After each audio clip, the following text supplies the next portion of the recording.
Over 11 million people died in Nazi concentration camps during World War II. These were men, women, and children who perished from starvation, torture, disease, or were murdered in gas chambers. A large portion of these deaths were the work of just a few individuals who commanded the most terrifying death camps. These SS commandants created factories of death where thousands of people were annihilated daily. In their hands, the devaluation of human life became a cold, planned process. They ran the camps that went down in history as the deadliest places on Earth. Subscribe to the channel to join in uncovering the truth the Nazis wanted to erase forever. The history and functioning of concentration camps. An overview. To understand the fates of the men who ran this machine of death, one must first look at the machine itself. The Nazi concentration camp system didn't appear overnight. It was born gradually, mutating from an instrument of political terror into an unprecedented industry of genocide that became the darkest symbol of the 20th century. It all began almost immediately after Adolf Hitler became chancellor in January 1933. On March 22, the first model concentration camp, Dachau, opened near Munich. Its initial purpose was pragmatic and cruel, to isolate, break, and intimidate the regime's political opponents. The first prisoners of Dachau were not Jews or foreigners, but Germans themselves, communists, social democrats, trade unionists, and monarchists, anyone who might organize resistance against the new government. This was a clear and terrifying signal to the rest of Germany. Any dissent would be crushed in its infancy. The camps became a visible embodiment of fear, a place where one could disappear without a trace for an incautious word or a sideways glance. Over the years, the system grew like a cancerous tumor. Under the watchful eye of Reichsfuhrer SS Heinrich Himmler and his office, the network of camps transformed into a centralized empire of terror. New camps appeared: Buchenwald, Sachsenhausen, and Ravensbrück. Their function began to change. After Kristallnacht in 1938, Jews started to be sent to the camps en masse. With the outbreak of World War II, the geography and composition of the prisoners expanded to an unimaginable scale. Now they were not only political opponents, but also those whom Nazi ideology considered inferior or undesirable elements. Jews from all over Europe, Roma, homosexuals, Jehovah's Witnesses, Slavs, prisoners of war, the mentally ill, and the disabled. The goal evolved from re-education to total economic exploitation, and ultimately to physical extermination. On the gates of Auschwitz hung the cynical inscription, "Arbeit macht frei," work sets you free. But in reality, it was a concept of extermination through labor. The culmination of this evolution was the final solution to the Jewish question, a plan for the systematic murder of millions of people, for which specialized death camps were created, such as Treblinka, Sobibor, and Chełmno, which functioned as genuine factories of death. At the top of each camp's hierarchy stood the commandant, the absolute master of life and death for thousands, and sometimes hundreds of thousands, of people. Officers and SS guards reported to him, but one of the most horrifying features of the system was the involvement of the prisoners themselves in the administration. Kapos, mostly criminal prisoners, were given power over other inmates in exchange for privileges. They often surpassed the SS in their cruelty to prove their loyalty. The life of a prisoner was a hell on earth. Wooden barracks were overcrowded, with people sleeping on triple-tiered bunks, often several to a spot. Starvation was chronic. The daily ration consisted of slop, watery soup made from rotten vegetables, a piece of bread with sawdust, and acorn coffee. Poor sanitation led to epidemics of typhus, dysentery, and cholera. Each day began with an exhausting roll call that lasted for hours in any weather. Then came 12 hours of slave labor in factories, quarries, or on construction sites. Any offense or sign of disobedience was punished with torture or death. Prisoners were deprived not only of their freedom, but also of their identity. Instead of a name, they were given a number tattooed on their arm. It was a system designed for complete dehumanization. And at the very heart of this empire of horror were the men who turned an ideology into an industry of death. One of the most efficient architects of this hell was Rudolph Husse. Rudolph Husse, architect of Auschwitz. The name of Rudolph Husse is forever inscribed in history as a synonym for Auschwitz. He was not a sadistic psychopath in the classic sense. He was a bureaucrat, a meticulous executor who turned mass murder into an efficient conveyor belt. His story is the journey of a dedicated soldier who became the most bloodthirsty manager in human history. Born in 1900 to a devout Catholic family, Rudolph was raised in an atmosphere of strict discipline from childhood. His father wanted him to become a priest, but World War I changed everything. At 15, lying about his age, Husse volunteered for the front. He fought in the Middle East, was wounded, received the Iron Cross, and rose to the rank of non-commissioned officer. The war hardened him and, at the same time, left him empty. Returning to Germany, he found no place for himself in peacetime. Like many veterans, he joined the ultra-right paramilitary groups known as the Freikorps. In 1922, he heard a speech by Hitler and, in his own words, found a new leader to whom he swore loyalty. He joined the NSDAP, took part in the Beer Hall Putsch, and was jailed with Hitler. In 1934, on Himmler's recommendation, he joined the SS and was assigned to the Dachau concentration camp. There, under the command of Theodor Eicke, he went through his School of Cruelty and learned the system's main principle: no compassion. His organizational skills and ideological steadfastness were noticed. In May 1940, he received a fateful appointment to become the commandant of a new camp established near the Polish town of Oświęcim. This camp was given the German name Auschwitz. Under Husse's leadership, Auschwitz was transformed from a camp for Polish prisoners of war into the largest extermination complex in history. It was Husse, seeking a more efficient method of killing than firing squads, who introduced the use of the pesticide Zyklon B. He personally supervised the construction of the gas chambers and crematoria, calculating their capacity like an engineer calculating a factory's output. In his post-war testimony, he coldly stated, "By my calculations, about 2.5 million people were exterminated in Auschwitz by gassing and burning, and at least another 500,000 died from starvation and disease. Thus, the total number of deaths is about 3 million. He was proud of his work, believing he had carried out the Führer's orders with maximum efficiency. When Germany's defeat became obvious, Husse, like thousands of other Nazis, disappeared. He lived under the assumed name of Franz Lang and worked as a farmer in northern Germany. However, Nazi hunters were on his trail. In March 1946, he was arrested by British military police.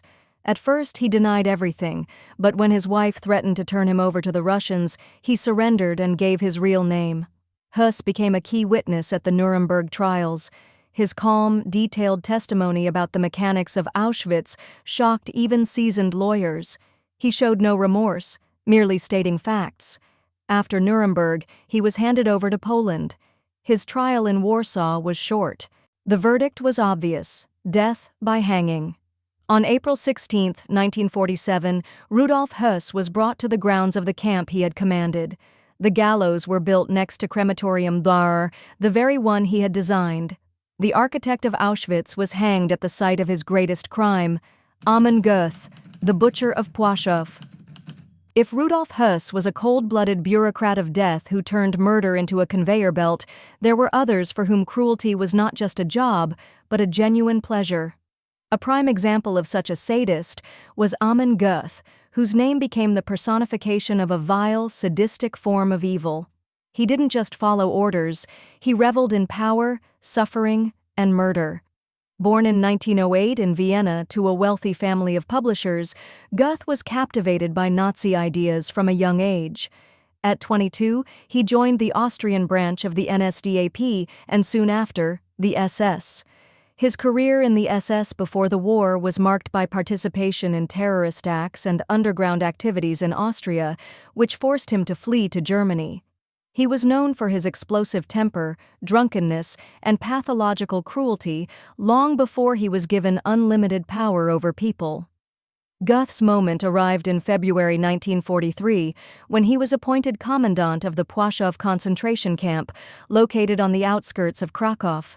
It was he who directed the brutal liquidation of the Kraków ghetto in March 1943, personally shooting women and children in the streets. At Płaszów, Guth turned the prisoners' lives into a constant game of Russian roulette. His villa stood on a hill overlooking the camp. As eerily depicted in the film Schindler's List, he would often step out onto his balcony with a sniper rifle and shoot at prisoners working below for sport. No prisoner could feel safe. Guth could kill someone for working too slowly, in his opinion, or simply because he was in a bad mood. He would set his two massive dogs, Ralph and Rolf, on people, and they would tear their victims to pieces. According to survivors, he would hold parties during which he might bring out a few prisoners and kill them in front of his guests. He was the absolute embodiment of sadism, drunk on blood and limitless power. Even for the SS, Guth's cruelty and, more importantly, his corruption were excessive. He was stealing vast quantities of Jewish property. In September 1944, he was arrested by the Gestapo. They were planning to try him for embezzlement of state property, but the end of the war prevented the process. In May 1945, he was arrested by American troops. He tried to pass himself off as a regular Wehrmacht soldier, but former Płaszów prisoners identified him. He was extradited to Poland. The trial of the Butcher of Płaszów took place in Kraków. Hundreds of witnesses testified about his atrocities. Guth was defiant, denying everything. He was sentenced to death by hanging. On September 13, 1946, the sentence was carried out. Legend has it that the executioner failed 3 times to properly secure the rope, and only on the 3rd attempt did Guth die. His last words before his death were, "Heil Hitler, Josef Kramer, the beast of Bergen-Belsen." But cruelty had many faces. If Guth killed for fun, other commandants achieved the same result through their absolute indifference. They created conditions in which death from starvation and disease became inevitable. And no one personified this cold, passive deadliness better than Josef Kramer, known as the Beast of Belsen. Born in 1906, Kramer was a typical representative of the old guard of the Nazis. He joined the party in 1931 and the SS in 1932. He had no higher education and worked as an accountant, but the concentration camp system opened up career prospects for him. He followed the classic SS path, service at Dachau, then Sachsenhausen and Mauthausen. He was Rudolph Husse's adjutant at Auschwitz, where he earned a reputation as a cruel and effective executor. In May 1944, Kramer reached the peak of his career, becoming the commandant of the gas chambers and crematoria at Auschwitz-Birkenau. He was personally responsible for the selection of newly arrived prisoners, deciding who would live and who would die immediately. But he earned his nickname later, in December 1944, when he was transferred to the position of commandant of the Bergen-Belsen camp. This camp was not a death camp with gas chambers, but under Kramer's leadership, it became a place where death was even more horrifying, slow and painful.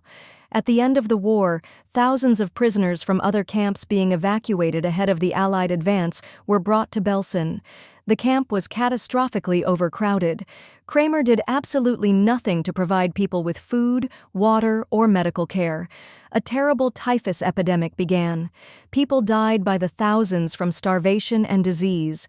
Cannibalism became commonplace. Kramer calmly observed this, claiming he was only following orders and had no resources. His indifference was as deadly as Zyklon B gas. On April 15, 1945, British troops entered the camp.